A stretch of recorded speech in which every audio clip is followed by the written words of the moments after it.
మన దేవుడు ప్రియులరా ఈ లోకంలో ఎన్నికైన వారిని సిగ్గుపరచడానికి, ఎన్నిక లేని వారిని, తృణీకరించబడిన వారిని ఏర్పరచుకున్నాడు. ఈరోజు నిన్ను ఎవరైనా తృణీకరిస్తున్నారా? ఈరోజు ఎవరైనా నేను చిన్న చూపు చూస్తున్నారా? ఈరోజు నిన్ను ఎవరైనా అవమానంగా మాట్లాడుతున్నారా? ఎవరైనా నిన్ను హేళన చేస్తున్నారా? భయపడమాకు, నీ పట్ల దేవుని సంకల్పం ఉందని గ్రహించు. హల్లెలూయా.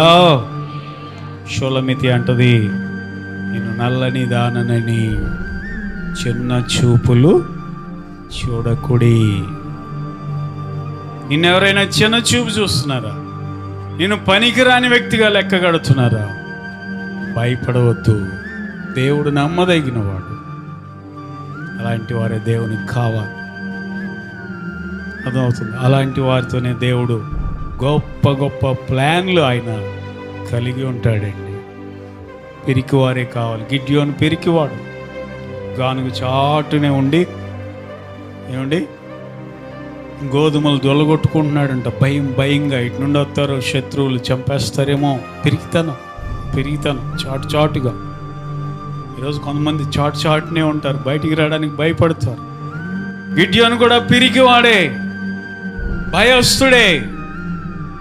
నా ఒక్కడి వల్ల ఏమవుతుంది, నేనేం చేయగలను అనుకున్నవాడే. దేవుడు ఆయన్ని బలపరిచి శత్రువులను తుత్తునీయలుగా కొట్టే బలమైన వీరుడిగా దేవుడు ఆయన్ని వాడుకున్నాడు. హల్లెలూయా.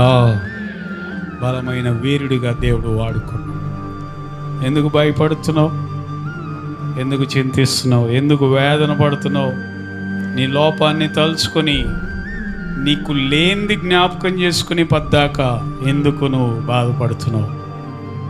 బాధపడాల్సిన అవసరం లేదు. నీకేది లేదో అది ప్రభువుకి అప్పచెప్పు. ఏ కొరత ఉందో అది ప్రభువుకి అప్పచెప్పు. ఏ లోటు ఉందో అది ప్రభువుకి అప్పచెప్పు. దేవుడు నీ స్థితిని మార్చగలిగిన దేవుడై